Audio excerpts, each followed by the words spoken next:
Secretary General. And we also have Joshua Kayo, President KSL, and Kasmal Makore, who's a revolutionary. Welcome, gentlemen.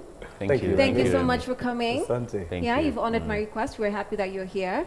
There's so much that we need to debunk in a very short time. But before we even get there, we had asked of course, our audience about the question for today, which is: do you think the new university funding model is fair? Do you think the new university funding model is fair? Our handle on Facebook is at K24 TV. On X, our handle rather is at K24 TV, and our WhatsApp line is right there on your screens. And we have a couple of responses. I will begin with Facebook. And a gentleman called Langat Dinoze and Asema, those children, what do they understand about the model? Right. And we have... okay, before I even continue, Gitanga, you feel like you have something to say? No, I'm flattered somebody could call me a child. You know. But it's fun. You know, the funny thing is, that's what they called us before the 18th. It's exactly what they did before 25th. Before 18th. Before 18th. So we did 18th, and they said, what do these children know? So don't worry. Wow. I think, again, we will not say that. Langat, kudos. You know, we now know who's going to sponsor the 2nd of September. Okay. All right. And we also do have another response here by Gavason Kiprotich, who says, future leaders. Not future. These are leaders, man. Present leaders. Yes. I mean, you all are in charge, yes. The future is here with us. And of course, let me just read the last one here. Fragrant KE says, tuned in 030, it is fair to the needy. Thank you to the government of Kenya. So he agrees with the model of, this new university funding system, right? So let's begin. You all have your perspective and your stands are all known, but for the sake of our audience who may not understand where your stand is on this, Kishangi, you can tell us what is your perspective on the new funding model and why? Thank you very much, and I'll begin by something a friend told me, just an advice to the ladies out there. Do not let your current boyfriend prevent you from getting your future husbands. So on the issue of the new funding model, wow.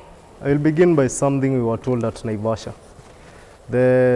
We had a summit at Naivasha where we were supposed to iron out some of these issues. And the presenter, the Higher Education Loans Board Director for Lending, told us that fairness is not about everyone getting the same thing, but it's about everyone getting what they deserve.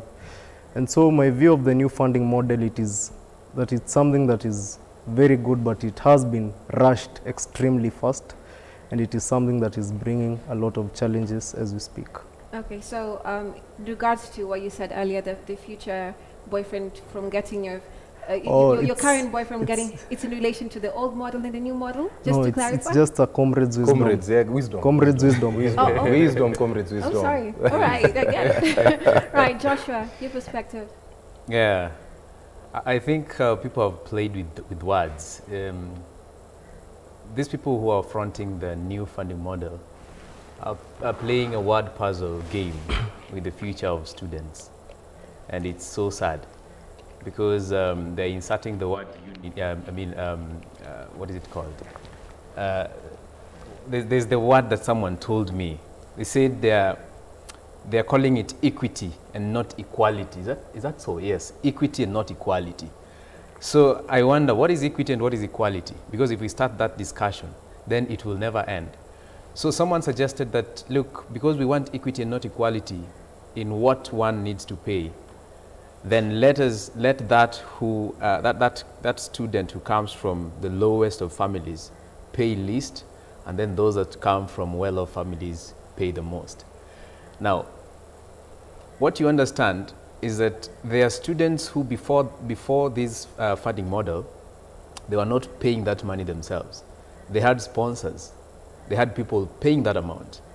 In my inbox on X, I have someone who told me they were paying $180,000, and they had a sponsor from the US who came through courtesy of an interview they did. And when this new funding model came up, now he's supposed to pay $350,000 because he got admitted way before. but he deferred because of one or two reasons. Now, when he came back, these people said you do not qualify for the funding or the loans and the government support that is being given, like say band 1, 70%, so that then you have to pay the whole amount. Now, the sponsor quit because he said, we cannot pay the whole 350,000. Planning is good. Having things structured in a way is good. But let us get the basis for which we are doing something, and let us do our research well before we embark on implementing something. Right. Casmo, your perspective. According to the universal rights, education is a basic need.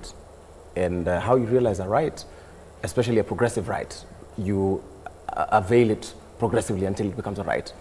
Once a thing is a right, the state can neither grant it nor take it away.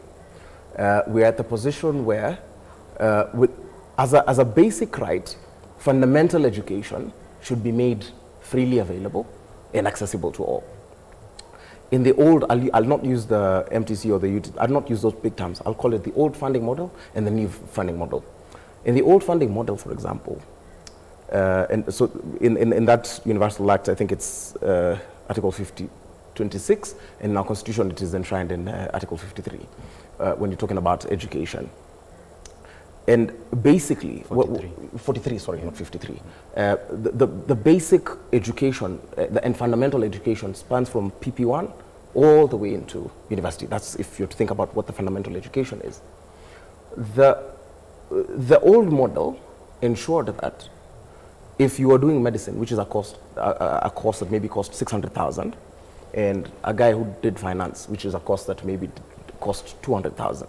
If you're to get help, for example, then the government will pay 80% for all of you. Then if you're to get help as a medic, you would qualify for a bigger loan, because remember the load for you is also bigger, so you'd qualify maybe for 180,000, for example, and then this person who's doing this course that has been subsidized to 30,000 would have access to maybe about 60,000 shillings. And I think that was a fair model, because then if at all you're getting into a loan, then you know exactly how it is, and it is rooted in what equity is. Two, I am opposed to the idea that a right should depend on whether your parent is rich or not. While this might sound anti-poor or whatever, a right or a basic need should be availed whether you come from a rich family or otherwise. It should be made like something like water or healthcare. It doesn't matter whether you live in Lavington or you live in Kaloleni. So you're going on the aspect of a basic human right, basically. As a basic human right, it should be afforded that way. And I know it can be accorded that way, and that's what the old model was doing. So I'm opposed to this new model, one, in its implementation, as my comrades have said, but also because it's using education as a tool to create division. Because remember, now we are making classism. Like if a student comes from a family with no declared income, if the parents are farmers and they have acres of land, and they will be put in band 1, for example. But these are people who come from a rich family. Then there are a lot of people who've been put in band 5 who do not deserve to be in band 5 because they went to a particular school that was paying a specific kind of model. So I'm opposed to this because there is very heavy disorganization. It's the same disorganization we saw with them bringing in the CBC. And the model might be whatever it is from an economic standpoint, but it is the disorganization that if we allow to encroach the educational sector, we will not have a country. We will not have a country at all. Right. So we're going to take, of course, our question of the day. I just want to remind you what it is. We're asking you, do you think the new university funding model is fair? And you can get us on our social media handles. That is on Facebook at K24 TV, on X at K24 TV. And, of course, our WhatsApp line is right there on your screens. And, gentlemen, of course, the key word here is education is supposed to be an equalizer, right? So we'll come back with that perspective on what your thoughts are on that. We're taking a short break. We'll be back with more. Stay with us.